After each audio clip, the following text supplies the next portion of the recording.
to supreme crises such as that of Kurukshetra. The Gita, as we have seen, takes for its frame such a period of transition and crisis as humanity periodically experiences in its history, in which great forces clash together for a huge destruction and reconstruction. Intellectual, social, moral, religious, political, and these in the actual psychological and social stage of human evolution culminate usually through a violent physical convulsion of strife, war, or revolution. The Gita proceeds from the acceptance of the necessity in nature for such vehement crises, and it accepts not only the moral aspect, the struggle between righteousness and unrighteousness, between the self affirming law of good and the forces that oppose its progression, but also the physical aspect, the actual armed war or other vehement physical strife between the human beings who represent the antagonistic powers. We must remember that the Gita was composed at a time when war was even more than it is now a necessary part of human activity, and the idea of its elimination from the scheme of life would have been an absolute chimera. The gospel of universal peace and goodwill among men. For without a universal and entire mutual goodwill, there can be no real and abiding peace, has never succeeded for a moment in possessing itself of human life during the historic cycle of our progress, because morally, socially, spiritually, the race was not prepared, and the poise of nature in its evolution would not admit of its being immediately prepared for any such transcendence. Even now, we have not actually progressed beyond the feasibility of a system of accommodation between conflicting interests, which may minimize the recurrence of the worst forms of strife. And towards this consummation, the method, the approach which humanity has been forced by its own nature to adopt is a monstrous mutual massacre unparalleled in history. A universal war full of bitterness and irreconcilable hatred, is the straight way and the triumphant means modern man has found for the establishment of universal peace. That consummation, too, founded not upon any fundamental change in human nature, but upon intellectual notions, economic convenience, vital and sentimental shrinkings from the loss of life, discomfort and horror of war, effected by nothing better than political adjustments, gives no very certain promise of firm foundation and long duration. A day may come, must surely come, we will say, when humanity will be ready spiritually, morally, socially for the reign of universal peace. Meanwhile, the aspect of battle and the nature and function of man as a fighter have to be accepted and accounted for by any practical philosophy and religion. The Gita, taking life as it is, and not only as it may be in some distant future, puts the question how this aspect and function of life, which is really an aspect and function of human activity in general, can be harmonized with the spiritual existence. Yeah. So almost 1.5 page, and maybe in your edition it is almost 2 pages. So it's a big one, and he's telling very important things which normally we don't understand in the physical world. So let us look at what he's saying. I will begin with the basic fact of manifestation. Before the manifestation of the physical world, only the divine existed. And if only the divine existed, he is only one. So one, when he wants to manifest, okay, the laws of manifestation we have seen are to diminish yourself and to break yourself up into many possibilities, because you can't have only one possibility. The divine is infinite possibilities, therefore there has to be infinite possibilities, and which means that the one becomes a many. When the one, so these are the two things. First of all, there is a diminution, which accounts for the imperfection in the physical world. The other one is the one becoming the many, and therefore there is a clash. And how the clash is coming? I'm telling you, the one becoming the many, and the many is infinite on the right and on the left. In other words, minus and plus in both directions, the many goes on infinitely this side, infinitely that side. In other words, if you want to take light in the smallest amount of light and light in the biggest amount of light. Okay? Or if you want breeze will be very gentle breeze and no breeze at all. Okay? And on the other side, huge storms. So this is what you see in the physical world. When the one becomes a many, there is a infinite clash of many forces because they are opposites. They are seen as opposites. They are not opposites at a higher level, but you remember imperfection when it ends, the two principles, remember, of imperfection, which gives the idea of the everything in the world is limited, and also there is dualities. Now when there are dualities, you have opposites, isn't it? Because of the extremes, this side and that side. So clash is inevitable because of the dualities in the physical world. So this is what we have to realize. So we often try for peace. Of course, we will have to try for peace, but you will never fully succeed unless you go to another level. At the level where the dualities are always there, you will never be able to establish peace because that's a law of the physical world. The law of the physical world is multiplicity, and multiplicity implies many things, and many things means opposite things also exist. So long as you are identified with your body, mind, life, number one, so long as you see the many in the physical world as real things, you are in ignorance and you are subject to the dualities. Therefore you are bound to come into clash with other elements, and this can be physically, vitally, mentally. Mentally, you may disagree with others. Vitally, you may have hatred or love for others. Physically, it becomes war and coming to blows. Okay? So, this is the basic thing that he is discussing in this para. So, we go step by step and we'll see what it is. So, you have to accept the idea that I will be able to establish complete peace while I am still in ignorance is impossible. That's what Srindu is stressing very clearly. So is he saying that peace is impossible ever? No, certainly not. He is not saying that. He is saying that to establish peace, you have to get rid of your ignorance. And you are seeing the multiplicity.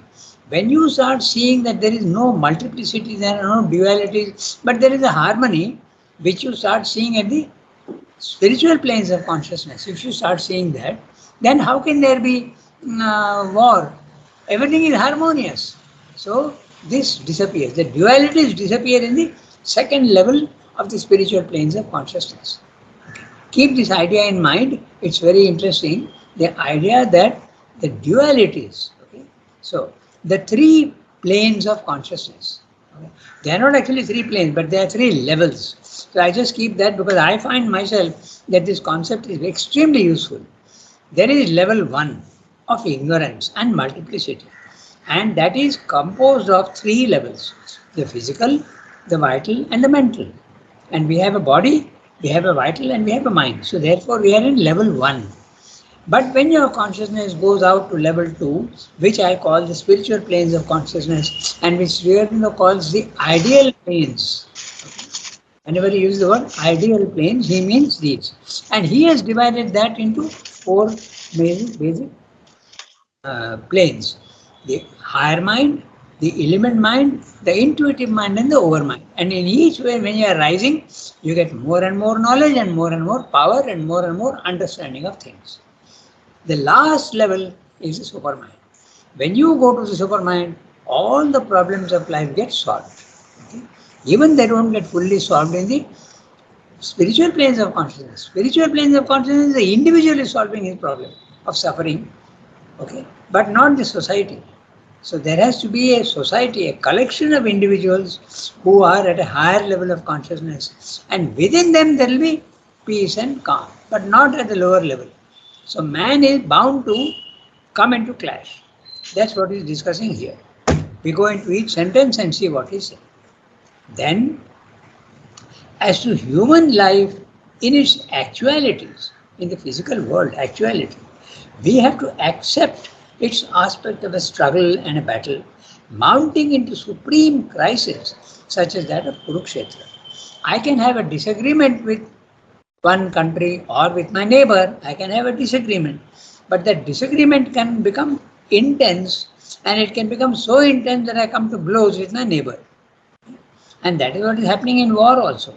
And it was so accepted in the past, even when you were going to war, well, they were considered heroes. There is nothing wrong with war at that time. Take 2000 years earlier, okay? Nothing wrong. In fact, Alexander is supposed to be a hero. And what did he do? He conquered most of it. Right? He came right up to the India in Punjab. He conquered the whole thing, and he was doing it with war. Okay? But there is nothing wrong. He is worshipped as a hero. What about Napoleon? Okay? He tried to unite Europe through war. So it was accepted as a part of human life. That is why there is a Kshatriya, and he has to deal with this problem. Then, so you have to accept that there is disagreement and there is chaos and there is disharmony in the physical world. In the physical world, in the spiritual world, that disharmony becomes much, much less. It disappears completely only at the third level of the supermind. And that also, everybody is not at the level of the supermind. So only that society, that collection of individuals who have become supermind, among them there will be no peace and there will be no war and no disagreement. Disagreement can be there, but you can't call it disagreement. It will be different aspects of one thing, which are totally harmonious with each other. Different aspects. Okay? The multiplicity continues, but there is no more clash. That's the thing. I go to the next sentence. The Gita, as we have seen, takes its frame such a period of transition and crisis as humanity periodically experiences in its history. If you look at history, right from the beginning, there has been always war. War in all the three aspects: physical war, okay, vital war, as well as mental war. Mental war is disagreement of ideas and principles. Somebody may say this is good, somebody may say that is bad. Even today it is like that. Okay? People say drugs are very bad, but there are others who are saying, however bad it is, we have no right to deny the right of an individual to have that. So it can be so fundamental. There are countries which say death penalty is very bad. Capital punishment is absolutely unacceptable. Entire Europe. But the two largest democracies in the world, okay, India and the United States, we still have capital punishment. So see how much of difference of opinion can be there, and both of them have their validity. Okay? So that's the thing. So this is what Sindhu is saying. The Gita, as we have seen, takes its frame such a period of transition and crisis as humanity periodically experiences in its history, in which great forces clash together for a huge destruction and reconstruction. Note that justifies the destruction, because immediately after the destruction there is reconstruction. Okay? In India we have a very interesting case. Of course, Germany and Japan are excellent examples. After the Second World War, both Germany and Japan were completely destroyed. Completely. But within 5, 6, maximum 10 years, they were back to their glorious period of absolute physical prosperity. Okay? So reconstruction is always there. In India also we have an interesting case when the earthquake, okay, absolutely flattened that town in Gujarat, Bhuj. No? Latur. No? Huh? Bhuj, yes. Yeah. Bhuj. No, in Yeah. January 26. It was completely flattened by the earthquake. But they rebuilt it in no time at all. It's a very interesting phenomenon in India. Okay. Yeah, there was another one also, Latur. Latur also was completely built. It was a small village, not like a town in Bhuj, but This was what happened. Okay, so reconstruction is always there. So you shouldn't look only at one aspect and say, oh, this is bad. There is reconstruction also. And this destruction and reconstruction can be at so many levels, we say. Intellectual, social, moral, religious, and even political. And finally, even physical. That's what he's saying. So, intellectual, I can have a disagreement with somebody else. But when you go to a slightly higher level of consciousness, you see that the two can be harmonized. So, that's intellectual destruction and reconstruction. Many of our ideas are being destroyed today. Okay, just the other day, okay, the Supreme Court in India said that the profession of prostitution, okay, until now mankind is saying this is the worst possible thing that mankind can do. Okay, but now they are saying that it is not as bad as you think. There you have the right, those who are engaged in this profession have the right to live their life. They have no other way of income. So this is their only way. So we have to give full respect to them. See how the ideas are changing. Okay.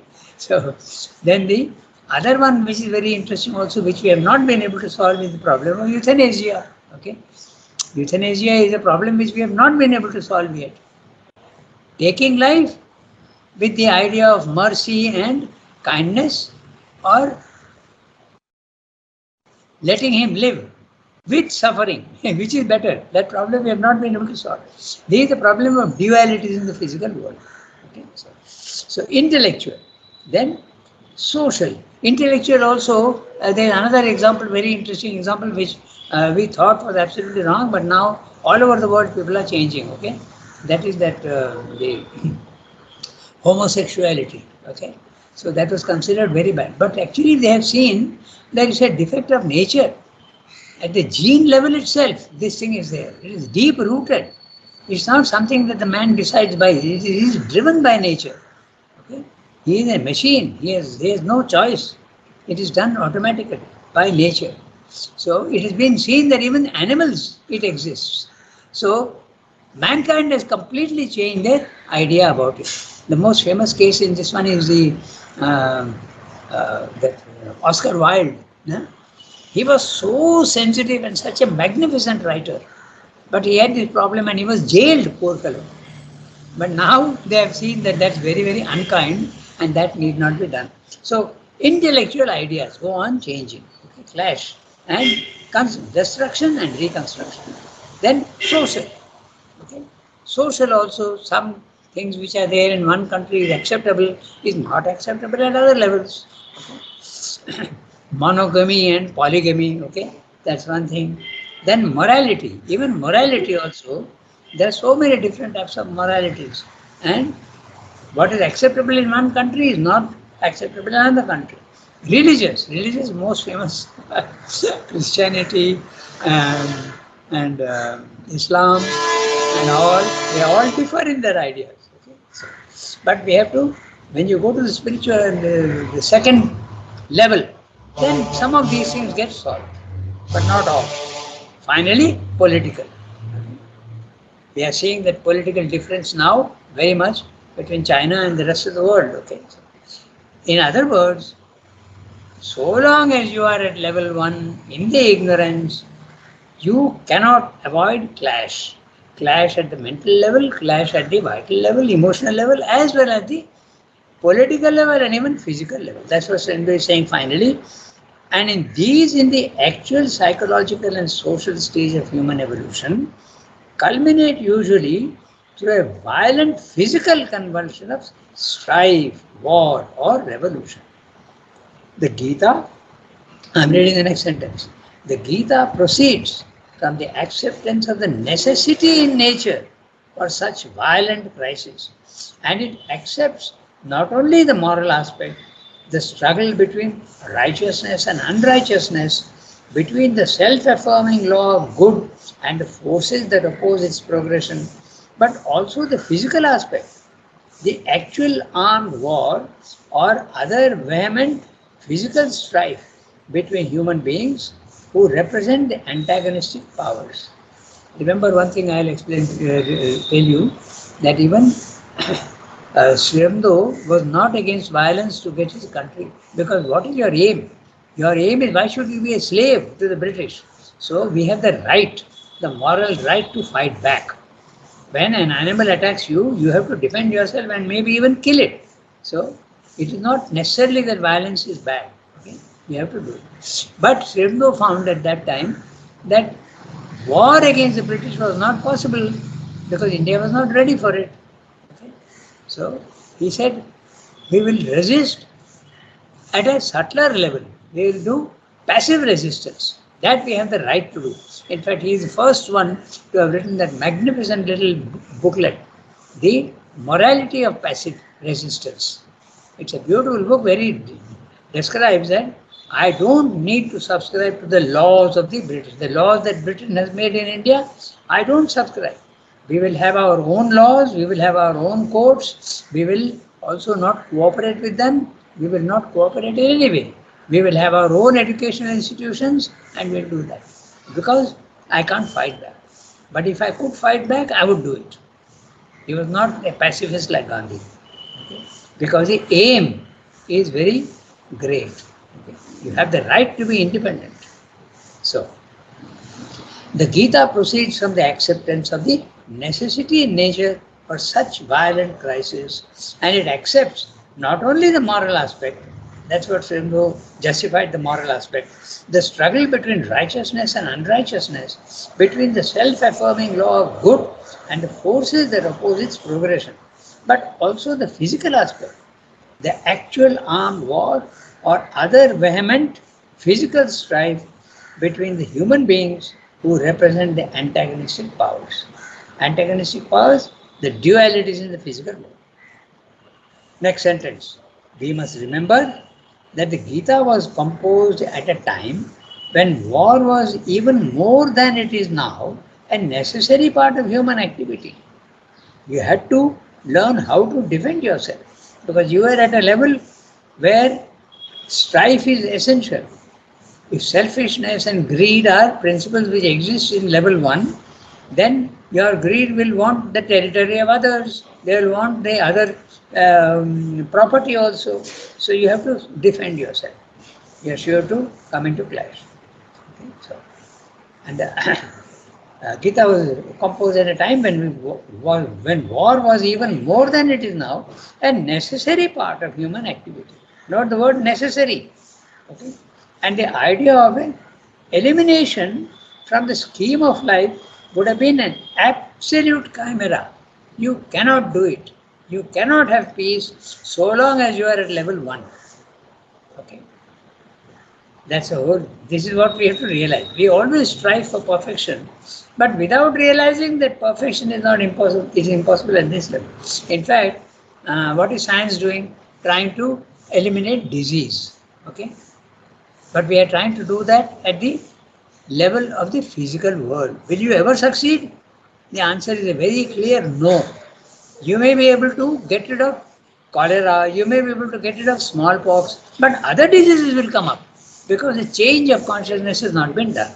Only when a change of consciousness comes, that means from level 1 you go to level 2, problem can be solved to a certain extent. So this is something very interesting and we have to note that very clearly.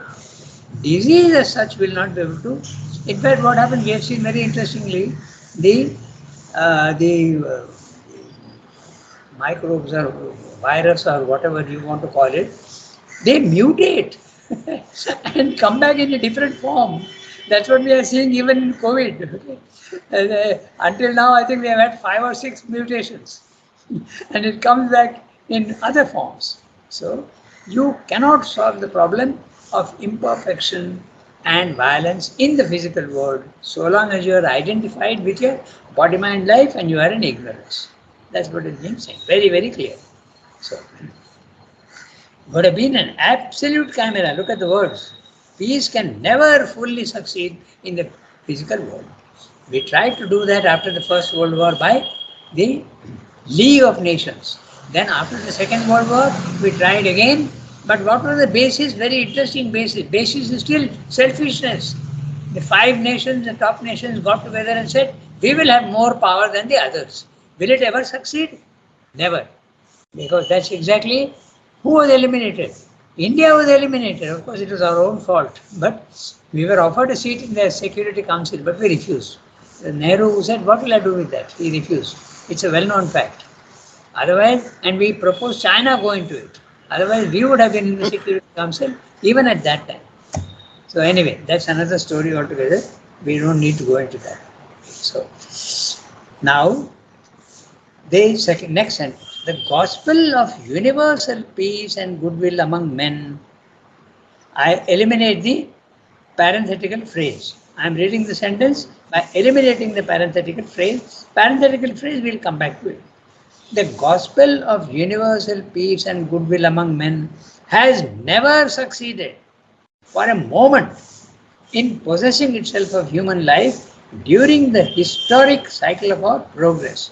Because morally, socially, spiritually, the race was not prepared, and the poise of nature in its evolution would not admit of its being immediately prepared for any such transcendence. He has not spoken about level 1, level 2, level 3, but he's saying so long as you are at level 1 in the ignorance, nature is not ready, and nor are human beings ready for peace. And so you have to struggle at that level with the problems of duality and violence, destruction and construction. So now I read the sentence, the parenthetical sentence. For without a universal and entire mutual goodwill, there can be no real and abiding peace. So note the word universal and entire mutual goodwill. It is not enough that I have goodwill for my enemy. He also must have goodwill for me. In the physical world, it's not like that. Okay? Okay, I may have an enemy and I talk to him and we have a nice relation between ourselves. But what about third person, fourth person, fifth person? Is everyone going to do that? Not possible. And the need for that, Srimli is saying very clearly, you must have a universal mutual goodwill. Everybody must have goodwill. And entire goodwill, not partial goodwill. So, and when will that be available?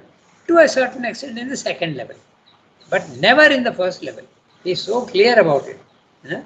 Never in the first level. So long as we, even after the Second World War, we thought that now we'll be able to eliminate war. But what's happening today? Okay, Russia has gone into Ukraine and the war has started and is threatening to become a world war. In fact, some of the astrological predictions are that war will become third world war will start. But anyway, that's again another subject. But point is, war cannot be avoided so long as you are at level 1. And Srivda has described this very well in the ideal of human unity. He says that the basic defect of the United Nations as it was made in the World War was this Security Council has got only 5 permanent members, okay? USA, Russia, France, England, and who is the other one? China. Okay, these 5 have got the power of veto. That won't do because that's unequal. And equality has to be there. So long as this is there, the imperfection will continue to exist. He also predicts that the corrections will be made. In other words, there's an implication that India also will get its seat. But India is suggesting that either the veto power should be completely eliminated. It should not be there at all in the Security Council. Then real democracy can come in United Nations. So, has never succeeded, very clearly he is saying. Okay? And the poise of nature. What is the poise of nature? Poise of nature can be level 1. Poise of nature can be level 2. Poise of nature can be level 3, but then it's not nature anymore. It becomes only spirit. So, then that can change. In its evolution, there is level 1, level 2, level 3. That's evolution. Would not admit of its being immediately prepared for any such transcendence. Normally, when man is at his identified with the body, mind, life, he can never go to the higher level. He can go to the higher level when his consciousness is free of identification with body, mind, life. Right? Even now, we have not actually progressed beyond the feasibility of a system of accommodation between conflicting interests, which may minimize the recurrence of the worst forms of strife. I think what you mean now, even now, we have not actually progressed because he was writing the Arya between 1914 and 1920. But the First World War ended in 1918. So 2 years after the war also he is saying, even now we have not actually progressed beyond the feasibility of a system of accommodation between conflicting interests, which may minimize the recurrence of the worst forms of strife. The worst forms we may eliminate, but we will not eliminate strife itself. Okay, those of you who are know about the Geneva Conventions. Okay, you cannot kill your prisoners. Okay, nowadays even the putting of landmines.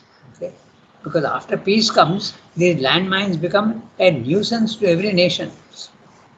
Innocent farmers get blown off when they step on the landmines. So they have banned landmines everywhere. But the war has not yet been banned. So that's the thing. So they're saying even now, even after that, when the League of Nations was tried to bring in, but it doesn't solve the problem. It may minimize the recurrence of worst forms of strife, but not that. And towards its consummation, the method, the approach which humanity has been forced by its own nature to adopt is a monstrous mutual massacre unparalleled in history. He is referring to the World War. Later on, I don't know if he revised the ideal of human. Yes, there is a postscript in ideal of human unity. So he did revise it. He is referring to the two world wars. Monstrous mutual massacre. Unparalleled in history. There has never been worse war than these two world wars. A universal war full of bitterness and irreconcilable hatred is the straight way and the triumphant means modern man has found for the establishment of universal peace. So Shangal put an exclamation mark there. He is very ironically saying, we want peace and we will do it through the worst possible war. A war to end all war. Will it ever succeed? So note that exclamation mark. He is being sarcastic. Okay. I want to eliminate war by waging the last war. That's what he's saying.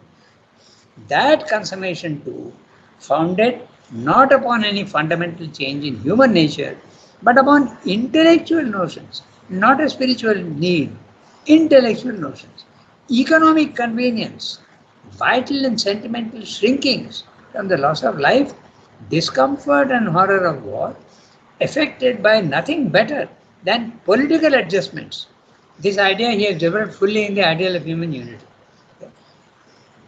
Political adjustments gives no very certain promise of firm foundation and long duration. He was so right when he wrote this. The League of Nations did not succeed. After 30 or 40 years, it had to be disbanded or changed. And United Nations today also, they are saying that it has no power to do anything. So, it can't last in its present form. It has to change. A day may come, and then he is assuring you, must surely come, which will say, we will say, when humanity will be ready spiritually, morally, socially, for the reign of universal peace. Meanwhile, the aspect of battle and the nature and function of man as a fighter have to be accepted and accounted for by any practical philosophy and religion. Clash of ideas, clash of sentiments, and clash even physical action is bound to happen so long as you don't rise to the higher level. The Gita, taking life as it is and not only as it may be in some distant future, puts the question how this aspect and function of life, which is really an aspect and function of human activity in general, can be harmonized with the spiritual existence. So, this is what he's saying. So, we have got 8 minutes, so we can read one more. So, very clearly, he's establishing, he is telling you why the Gita, which is misinterpreted. People are saying, particularly that there is a Wendy Donegal, she is supposed to be an Indologist and she has got even a PhD on it, okay? And she doesn't understand Indian civilization at all. She says the Gita is a manual for war. Arjuna is being encouraged by the divine to wage war. What is this? How can it be? But she doesn't understand what she's saying in this para, that war is inevitable and you have to accept it. That's what it is. So if you have to accept, if you are peaceful, will your enemy be peaceful? Never. So that cannot happen. So you have to defend yourself. So war is cannot be wished away at the physical level. That's exactly what he said. It's a fact of life. Okay? So this idea is not Can at all. I ask a question? Yes, go ahead. How does one jump into the higher mind? Oh, that is what yoga is all about. And yoga, there are so many different types of yogas. No? That's exactly, there's a discipline to be followed. Even if I want to be an engineer, I have to spend 5 6 years of theory, and then I must know how to do it, and then I must become an apprentice and practice. Even a doctor needs to have 5 year course, and then if he wants to do a PhD or another 4 5 years, and then practice. And practice also will give you experience, which you may not have on theoretical knowledge. So everything is an effort, and the effort to go to level 2 is yoga. And there can be different types of yoga. There can be Hatha Yoga, Jnana Yoga, Bhakti Yoga, Karma Yoga, Kriya Yoga, and lastly, Integral Yoga. That's the way to go to the higher level. There's no other way. Yoga.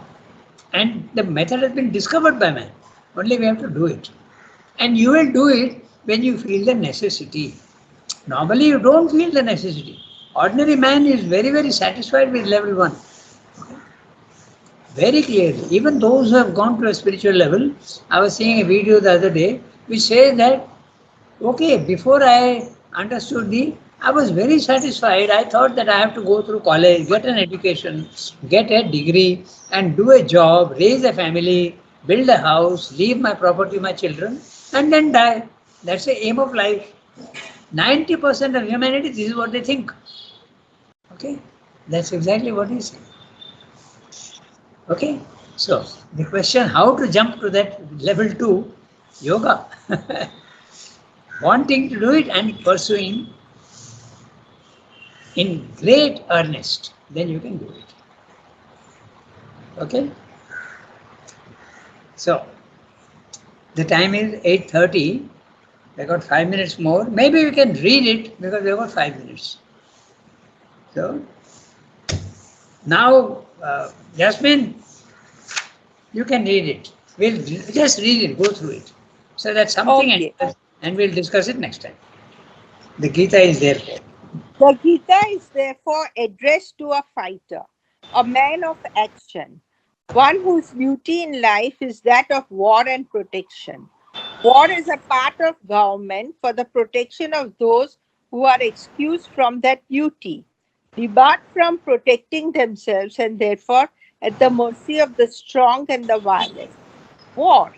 Secondly, and by a moral extension of this idea, for the protection of the weak and the oppressed, and for the maintenance of right and justice in the world. For all these ideas, the social and practical, the moral and chivalrous enter into the Indian conception of the Kshatriya, the man who is a warrior and ruler by function, and a knight and king in his nature. Although the more general and universal idea of the Gita are those which are the most important to us, we ought not leave out of consideration altogether the coloring and trend they take from the particular Indian culture and social system in the midst of which they arose. That system differed from the modern in its conception. To the modern mind, man is a thinker, worker, or producer. and a fighter all in one.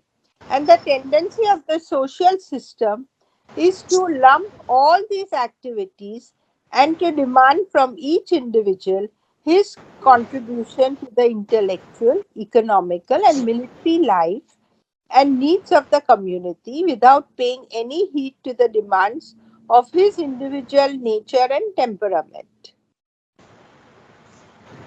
The ancient Indian civilization laid peculiar stress on the individual nature, tendency, temperament, and sought to determine by it the ethical type, function, and place in society. Nor did it consider man primarily as a social being or the fullness of his social existence as the highest ideal, but rather as a spiritual being in process of formation and development, and his social life, ethical law, play of temperament, and exercise of function as means and stages of spiritual formation. Thought and knowledge, war and government, production and distribution, labor and service were carefully differentiated functions of society, each assigned to those who were naturally called to it and providing the right means by which they could individually proceed towards their spiritual development and self perfection. Yeah. Okay. So, very interesting idea he brought in. The modern idea of man and the Indian system of the Chatur Varnya. Okay. So, the Brahmin, the Kshatriya, Kshatriya. yeah, the Vaishya and the Shudra. Yeah, and Shudra. Yeah. So this is the what he is discussing, and it's a very interesting concept because this is not there in the West, okay? And he is discussing this. So we'll take it up next time. We have only 1 minute, so we stop here today. And Archana has already put down. We have to redo man and the Gita is therefore. So we have to read from there. The Gita is there. We'll do that next time. Okay. So, Bonne journée, Rangada. Merci. bonjour, everybody. Au revoir. Have a nice day. Merci, Rangada. Yeah. Au revoir. Thank you, Merci, Rangada. Sophie.